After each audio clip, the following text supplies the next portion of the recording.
So, if you're a serious basketball player, and if you've been following the Deep Game Talks, then I know you are, you probably think to yourself often, what is the most amount of work that I can give to my game? What is the most amount of work that I can put in, and how can I do everything that I possibly can to achieve my goal?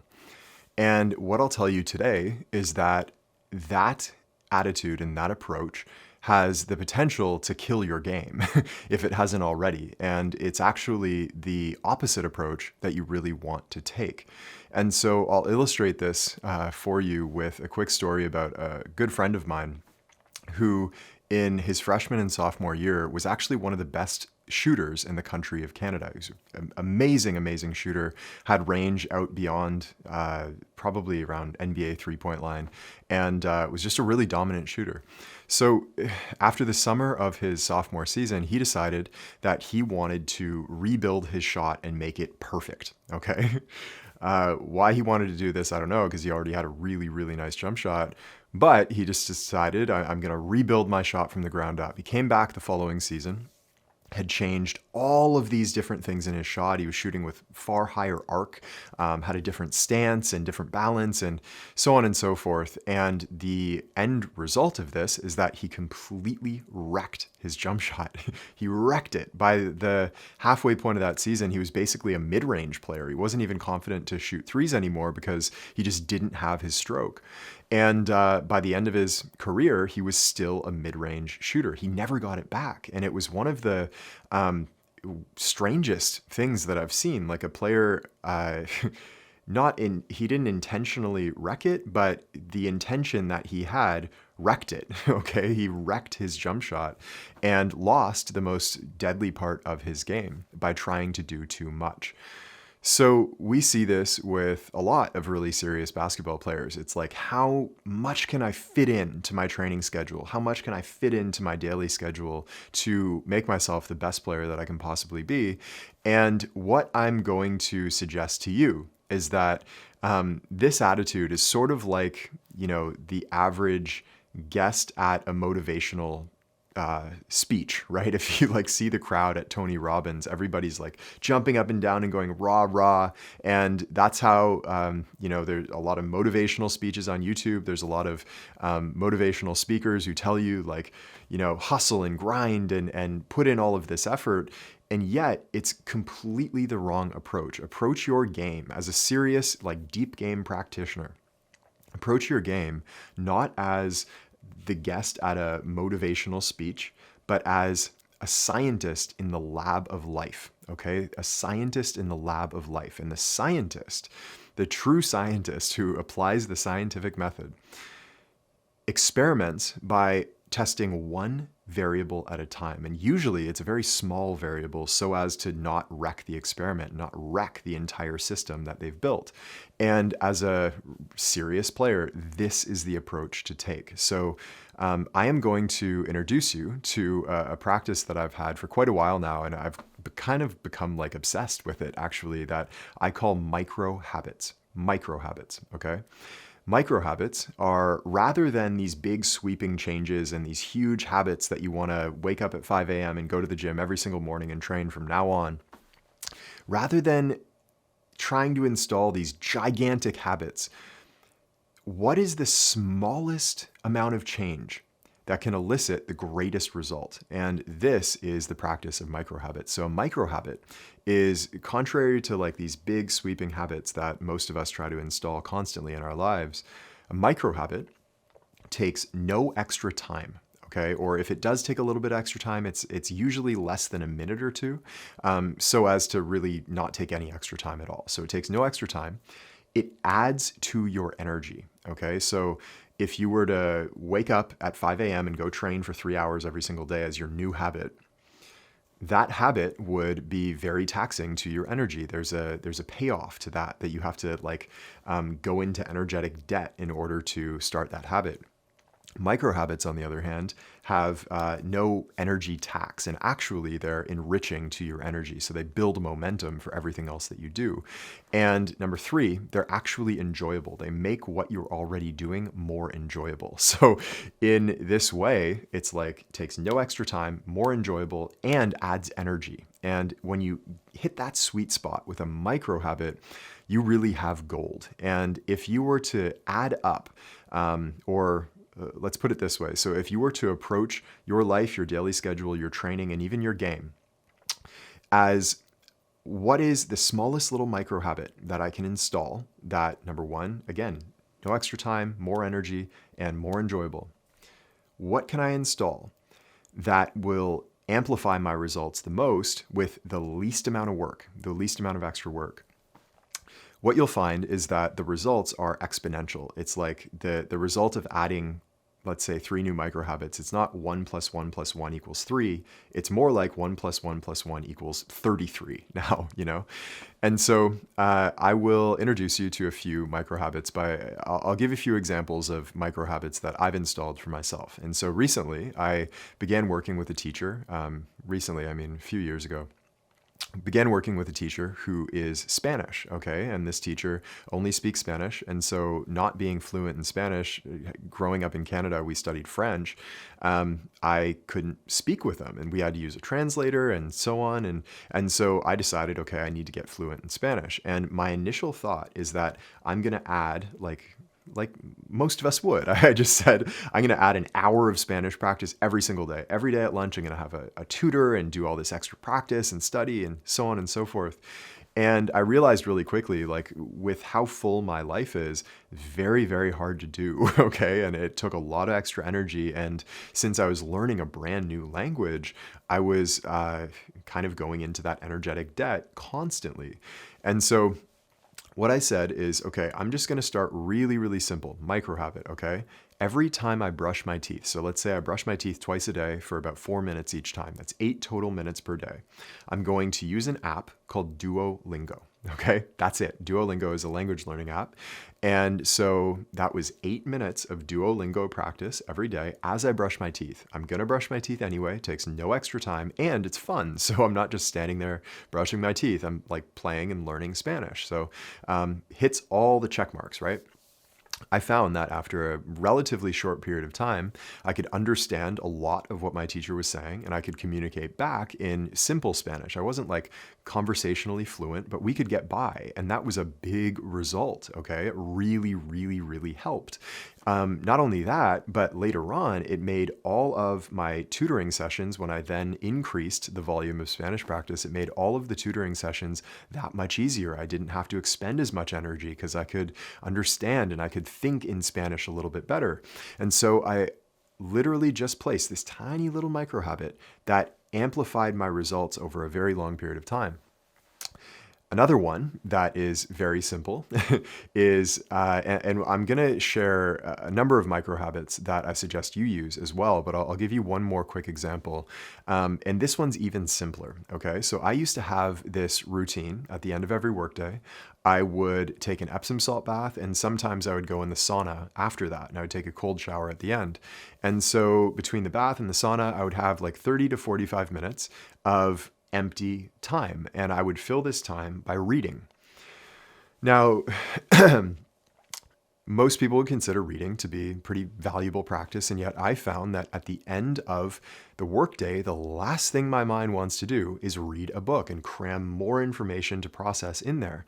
And so a really simple micro habit that I installed is actually not reading during this time. It was tiny, tiny little change. I would sit in the bath and I would do really relaxed, slow, deep breathing exercises, like laying back in this Epsom salt bath. It was the perfect end to the workday.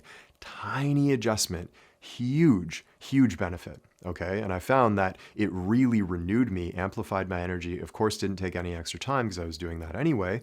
And it was really enjoyable, felt really good. Okay. Checks all the boxes. So these are the kinds of tiny little optimizations that you can be hunting for each day. And I've kind of become like a little bit fanatical actually in my own life about where are the tiny little pieces that I can optimize. And so I'm going to introduce you to a few that I recommend. Okay. And I've written them down here. So I'm going to give you 8 because, 8 laws of the deep game, give you 8 micro habits. And I would actually suggest that you can probably do all of these right away because they are micro habits. They don't have, again, that energetic cost. You're not installing anything crazy into your life. You can probably just do these right away. There's not a lot of tax on them. So the first one, like I did, excuse me, is learning while brushing your teeth. Okay, learning while brushing your teeth. We all brush our teeth every day, hopefully. And so I suggest that you take that time to learn, and you can either read on your phone if you have like a Kindle app or something like that. You can play Duolingo if you're learning a language.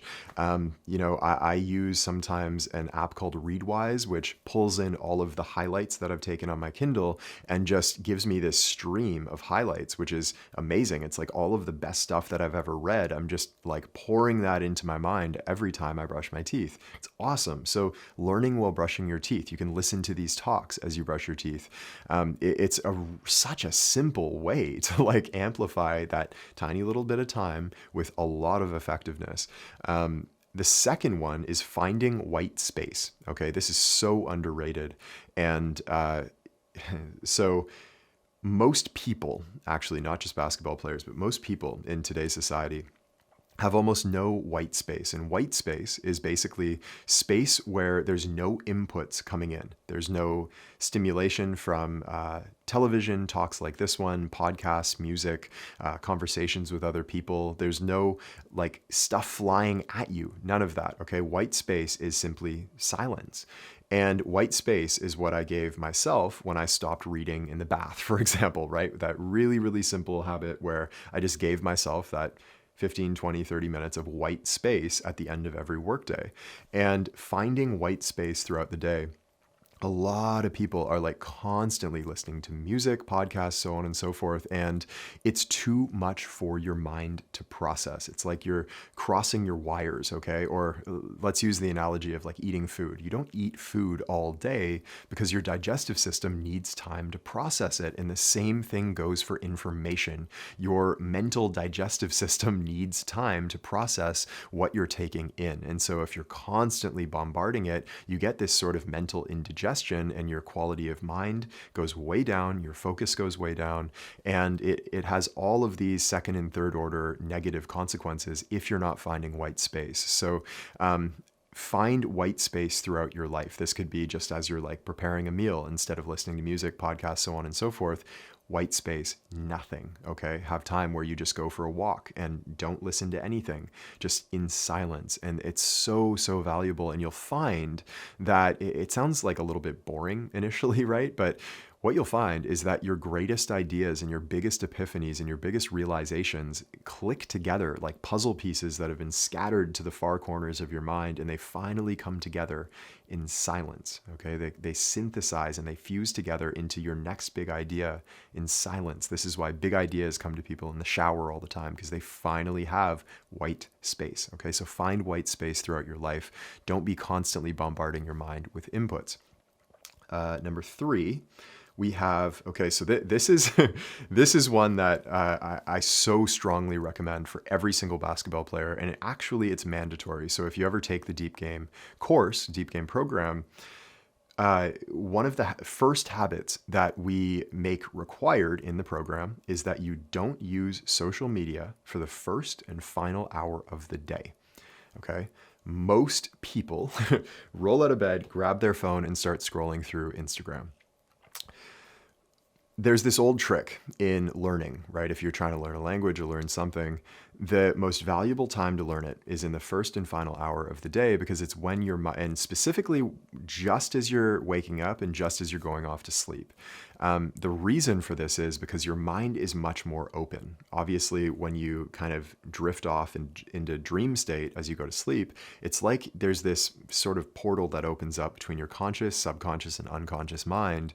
And anything that you put in during that time is going to sink so much deeper into your unconscious, subconscious mind that it's going to be pulling the strings of your, your impulses, your desires, your wants and cravings and aversions and things that you like and dislike. All of these variables are being pulled on by that information. And social media is such a, I saw somebody use the word dumpster fire. It's like exactly that. It's just this cesspool now of information. It's not that there's nothing good there, but you have to sift through a whole bunch of crap. And so first and final hour of the day, do not leak that toxic waste into your mind, because it's going to get in very deep and it's going to influence you in ways that you're not even aware of, because again, it's unconscious and it will start pulling at you without you even knowing. Okay, so no social media for the first and final hour of the day. This will improve your quality of mind more than you could possibly believe. I promise you. Social media, we'll do another video on it, but it really is like sugar for your brain, truly. Like the way that your neurochemistry reacts to social media is, it's the same as a drug, honestly. So first and final hour, at the very least, no social media, okay? That means no Instagram, no Facebook, preferably no YouTube, unless you're like listening to talks like this would be great for that time. But if you're scrolling through YouTube, just kind of clicking on stuff as it comes up, which is typically what happens, it's going to be wreckage. Okay, so don't do that. First and final hour, no social media. And again, if you take the Deep Game course, that is required. Okay, so know that up front. Number 4, let's see what we have here. Number 4, really, really simple one, okay? We all know the quality of your sleep is going to determine the quality of your performance the following day, the quality of your recovery, the quality of the long-term results of your training are largely controlled by sleep. Sleep is like the magical healing elixir, and performance elixir that so many of us neglect, sleep when I'm dead. All of that garbage is just nonsense, okay? So the quality of your sleep is one that really responds well to these micro habits, and optimizing the quality of your sleep is so powerful. I'm not going to go off on a tangent here, but the micro habit that I am going to suggest to you is a really simple one, and it is turn your phone off while you sleep. Turn your phone off. I can't believe people still have their phone on when they're asleep and getting woken up by these notifications in the middle of the night. Even if your phone's on silent, your phone is still lighting up. And anytime the blue light from your phone is emitted into the room, your skin actually has light receptors in it. And so you're absorbing that blue light, which is causing a spike in cortisol, which is a stress hormone. And anytime cortisol goes up, melatonin, which sinks your body into sleep, melatonin goes down. It's an inverse relationship, okay? This means that you, even if you don't fully wake up, you're coming out of a state of deep sleep every single time your phone lights up, okay? So at the very least, put your phone on airplane mode, if not on completely off, okay? So that combination of turning your phone off while you sleep plus not having social media for the first and final hour will do so much for your mind, for your body, for your performance, for your recovery, for your health, for your mental state of well-being, that I really can't overstate it enough. And again, everything I'm saying is super simple to do. It's so easy, right? The social media for the first and final hour, that's a little bit tough for some players, but otherwise, like the rest of it is super easy and the payoff is enormous. I won't get into the effects of EMF, right? That's a whole other rabbit hole, but make no mistake that those radio frequencies that are coming off of your phone, the electromagnetic frequencies that are coming off of your phone, are disrupting your sleep. Okay, so we won't get into that, but in any case, turn your phone off while you sleep. So valuable. Next, what do we have here? Number 5 is, okay, this one's a little bit trickier, or a little bit more uncomfortable, but it only takes a minute. And for every single shower that you take, when you take a hot shower, turn it cold as it can go for the final 60 seconds. So you have 1 minute of freezing cold water at the end of every shower. What this does when you're showering in hot water, blood is rushing to your extremities, okay, and away from your internal organs. So blood is being flushed to your skin. That's why when you get in a hot shower, you kind of get flushed, like your skin goes pink or red. It's being flushed out to your extremities. When you crank it cold, all of that blood rushes back into your internal organs, and that blood is carrying nutrients, it's carrying energy, and your internal organs are being revitalized. And so you'll get this rush of energy right after you get out of a freezing cold shower. And if you end every shower that you take with 60 seconds of freezing cold water, or as cold as it'll go, it will have so many benefits to your health, to your performance, to your longevity, for your recovery from training, inflammation in your body, injuries. All of those things are impacted so much by just something as simple as a cold shower. So 60-second cold shower. And again, this is something that, like the first and final hour in social media, this is something that we actually require in Deep Game. So you're going to be asked to do this as a mandatory habit if you join Deep Game. So again, know that up front. Not all of this is comfortable, but freezing cold water every single shower. Do not end a shower hot, okay? Never again. Freezing cold water for the final 60 seconds. Let's see. I should probably just keep this in my hand. Okay, transit time to and from the gym. This kind of counteracts the white space that we spoke about, but because you are going to and from the gym, I would contend for a basketball player, this is the equivalent of like the first and final hour of each day, right? When you're going to the gym and when you're leaving the gym, your mind is amplified and more open as you're preparing for game, practice, workout, whatever the case may be. And whatever you put into your mind during that time is going to, of course, impact your performance in a much bigger way than any other time during the day. And so what you put into your mind, if you're listening to like garbage music with stupid lyrics, which I don't want to get too deep into music right now, but the vast majority of music that is being listened to right now is just... if you look at the lyrics alone, it's just trash, okay? So if you're filling your mind with that in an emotionally charged state, it's getting in much, much deeper. I would just simply suggest that you listen to these talks on your way to and from the gym. It will do so much more for you to get you into the right centered, calm, stable headspace that you need to be in for games, practices, and workouts, that over time, if you were to, every time you head to the gym, and as you're maybe putting your shoes on, whatever, if you're listening to these rather than like junk music or just letting your mind wander or whatever the case may be, the cumulative effect of that over a long period of time is going to be dramatic, because it's going to influence every single session that you have in the gym. Okay, so as you can see, over a long period of time, that's a pretty big deal. So transit time to and from the gym, listen to these talks. Number 7 is half a liter to a liter of purified water. So, however you get your water, ideally it's purified water or spring water, not tap water. First thing in the morning, half a liter to a liter, and add a pinch of Celtic sea salt, okay? It's a very specific brand that has the best mineral content for rehydrating you and remineralizing your body. Half a liter to a liter of water with a pinch, just a little amount of Celtic sea salt. It's available on Amazon. Don't get pink Himalayan salt. The pink in that you're seeing is actually toxin, okay? So you don't want to be using pink Himalayan salt. Celtic sea salt, put a pinch of that in your water. If you drink that first thing upon waking up, it will hydrate, remineralize your body, and also like your blood, your internal organs, your quality of thinking will be influenced to a really, really large degree. If you're not doing this first thing and you're just going and eating, it's very hard for your metabolism to process that food.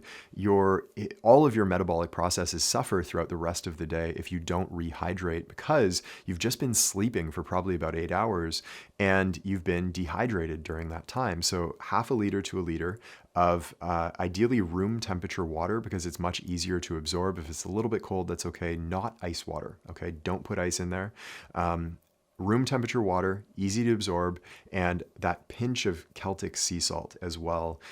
You can also, this is optional, but it does help. If you squeeze the juice, a real lemon, not that like crap plastic squeeze bottle thing, but a real lemon, half of a lemon for half a liter or a full lemon for a full liter, that will sort of jumpstart your detoxification process of your liver, of your blood, of, metabolic waste coming down out of the brain and cycling through to be excreted. Like all of these things are influenced simply by the way that you hydrate first thing in the morning. So strongly, strongly recommend half a liter to a liter of water, pure water first thing in the morning with those things that we mentioned as well added in.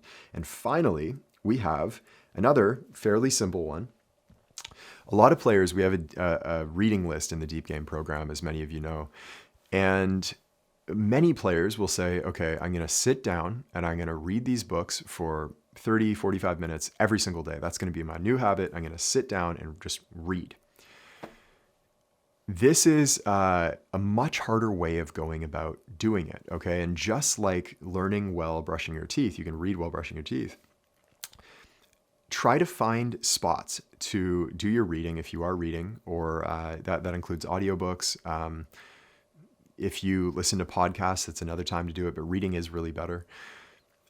Read while you eat, okay? Super simple. If you're eating, just put a book in front of you and read. If you have a Kindle, it's much easier to like just manage the clicking over to the next page. If you have a real physical book, it's kind of hard to do that, but it can be done. Read while you eat. And you'll find if you, let's say, eat 3 meals a day, that's like 30 to 45 minutes of reading every single day that you're already filling that time with, right? You're going to be eating anyway. So instead of just like playing on Instagram or on your phone or filling that time with something else, just read and you will be like leaping so far ahead that it doesn't require any extra effort to sit down and like make yourself read for an hour. No, you don't need to. Just read while you eat. And over time, that's going to amount to a whole lot of reading, okay? So these micro habits and these little tiny optimizations to your daily processes, your schedule, your training, take this philosophy, and there's many, many, many more. I could go on for ages about all of the little optimizations that I've added to my own life and that I recommend you add to yours.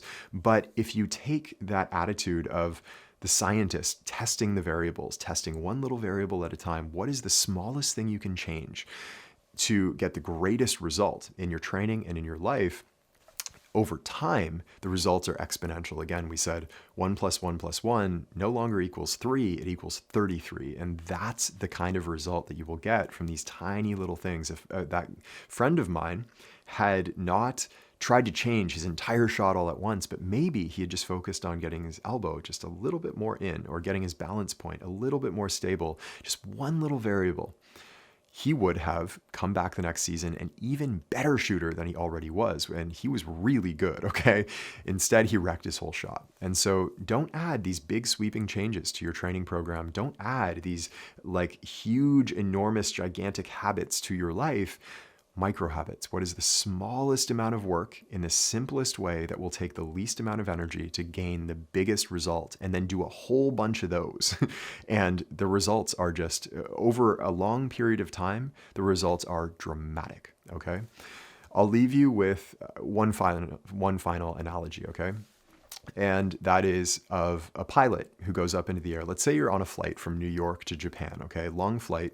And I guess technically there's various routes that you could take to get from New York to Japan, but there's really only one most direct route, right? When a pilot gets up in the air, he doesn't decide on the fly, okay, maybe this route is better, and veers off to this side, and then decides again, okay, no, this route is better, and veers off to this side. If he was to do that, they would run out of fuel. They would never get there. Instead, the good pilot gets up into the air, and yes, there's variables to account for. There are little tiny adjustments to make. There are wind currents and so on and so forth that they need to adjust for. So they do kind of snake a little bit. They do optimize the path as they go, but for the most part, they are going from point A to point B in the simplest, most direct, straight line available, right? And If you are constantly trying to add these big sweeping changes, how much work can I do? How much can I cram into my days to get the most out of every single moment? If you do that, you are kind of like the pilot who's veering over here and then deciding, oh no, wait, this is better, veering over here, and you will never get there, okay? Tiny little adjustments over a long period of time. The attitude of the scientist in the lab of his life. Treat your life like this laboratory where you're optimizing all the little variables, and over time you will gain these little consistent improvements that aren't the improvement won't be linear. At a certain point it'll hit a tipping point and it'll go like this. Okay, so that's what I wish for you. Take the micro habit approach to your life, and you will be what you've built up over a period of 3 months, 6 months, a year, 10 years will be absolutely jaw-dropping. And so I hope this helped you, and we will see you in the next video. Hey, it's Coach Taylor. I hope you enjoyed today's talk. And if you did, the best thing to do right now, while it's fresh in your mind, is go to deepgame.com or click the link in the description, and it'll take you to our free Deep Game Masterclass, where you'll actually learn the entire deep game of basketball with all 8 laws and all of the fundamentals that you need to know as a high-level basketball player. We've had players call this the best hour of basketball learning of their lives, and it's completely free. So go to deepgame.com right now, or just click the link in the description, and I can't wait to see you there.